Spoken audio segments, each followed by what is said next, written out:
Sudeep Dutta success story. 15 रुपए में मजदूरी करने वाले सुदीप दत्ता कैसे बने 1600 करोड़ की कंपनी के मालिक। जी हाँ दोस्तों, सुदीप आज उनके पास बंगला है, पैसा है, गाड़ी है, लेकिन एक वक्त ऐसा भी था जब वो एक कमरे में 20 लोगों के साथ रहते थे और माया नगरी मुंबई में मजदूरी करते थे।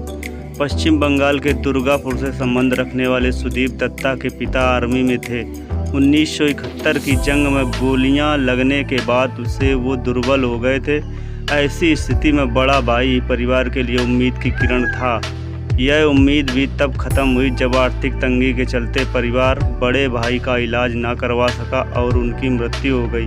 बच्चे के पिता बड़े भाई की मौत के सदमे में चल बसे। अपनी लाचार माँ उस बच्चे के लिए भावनात्मक सहारा जरूर थी, पर अपने 4 भाई बहनों में के जितने एक बड़ी जिम्मेदारी भी थी। दोस्तों के द्वारा दिया गया सुझाव तब सही साबित हुआ जब उस बच्चे को 15 रुपए की नौकरी और सोने के लिए एक जगह मिली। सोने की जगह एक ऐसे कमरे में थी जहाँ 20 मजदूर रहते थे। कमरा इतना छोटा था कि सोते वक्त भी वहाँ हिलने की जगह नहीं थी, और ये जगह थी मुंबई।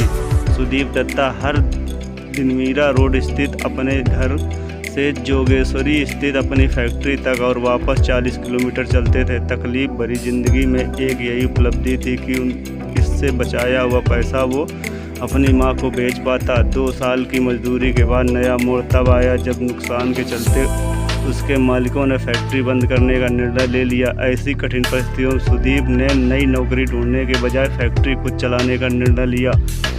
अपनी अब तक की बचाई हुई पूंजी और एक दोस्त से उधार लेकर 16,000 रुपये इकट्ठा किए। 19 साल का सुदीप, जिसके लिए खुद का पेट भरना एक चुनौती थी, उसने 7 अन्य मजदूर के परिवारों को चलाने की जिम्मेदारी ली थी। फैक्ट्री खरीदने के लिए 16,000 की राशि बहुत कम थी, पर सुदीप ने 2 साल मुनाफा बांटने का वादा कर अपने मालिकों को मना लिया। सुदीप उसी फैक्ट्री का मालिक बन चुका था जहां वह कल तक मजदूरी करता था।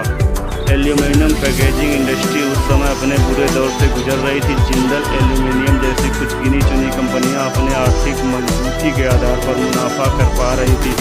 सुदीप यह जान गए थे बेहतर उत्पाद और नयापन ही उन्हें दूसरों से बेहतर साबित करेगा। अच्छा विकल्प होने के बावजूद जिंदल जैसों के सामने टिक पाना आसान नहीं था। सुदीप ने वर्षों तक बड़े ग्राहकों को अपने उत्पादों की गुणवत्ता के बारे में समझाना जारी रखा और साथ ही छोटी कंपनियों के ऑर्डर के सहारे अपना उद्योग चलाते रहे। बड़े कंपनियों के अधिकारी से मिलने के लिए सुदीप घंटों तक इंतजार करते थे। उनकी मेहनत और संभाषण कौशल ने तब रंग लाया जब उन्हें सन फार्मा, सिम्पला और नेस्ले जैसी बड़ी कंपनियों के छोटे छोटे ऑर्डर मिलने शुरू हो गए।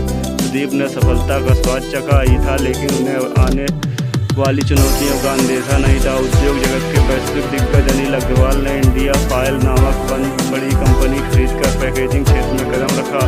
अनिल अग्रवाल और उनका वेदांत ग्रुप विश्व के चुनिंदा बड़ी कंपनियों में से एक रहे और उनके सामने टिक पाना ही नामुमकिन सा लक्ष्य था। वेदांता जैसी कंपनी से अप्रभावित रहकर सुदीप ने अपने उत्पाद को बेहतर बनाना जारी रखा। साथ ही उन्होंने अपने ग्राहकों से मजबूत संबंध बनाए रखे। अंततः वेदांत समूह को सुदीप की दृढ़ता के सामने घुटने टेकने पड़े और इंडिया फाइल कंपनी को सुदीप को ही बेचना पड़ा। इस सौदे के बाद वेदांत समूह पैकेजिंग इंडस्ट्री से हमेशा के लिए जुदा हो गए। इसकी उपलब्धि के बाद सुदीप ने अपनी कंपनी को तेज़ी से आगे बढ़ाया और फार्मा कंपनियों के बीच अपनी एक पहचान बनाई। बीमार कंपनियों को खरीदकर उन्होंने अपने उत्पाद क्षमता में इजाफा किया। इंडियन एल्यूमीनियम कंपनी के डिस्ट्रीब्यूटर बनकर उन्होंने अपनी क्षमता में अपार वृद्धि की। 1998 से लेकर 2000 तक उन्होंने 20 प्रोडक्शन यूनिट स्थापित कर दिए थे। सुदीप की कंपनी एचडी एल्यूमीनियम अपने क्षेत्र की एक अग्रणी कंपनी है और साथ ही बॉम्बे स्टॉक एक्सचेंज और नेशनल स्टॉक एक्सचेंज में सूचित भी है। अपनी अभिनव सोच के कारण उन्हें पैकेजिंग इंडस्ट्री का नारायण मूर्ति भी कहा जाता है। सुदीप की कंपनी एचडी एल्यूमीनियम का मार्केट कैप 1600 करोड़ रुपए से ज़्यादा रहा। विपरीत परिस्थितियों के बावजूद इतनी विशाल का उपलब्धि करने वाले सुदीप कांदीवली स्थित अपने शानदार ऑफिस से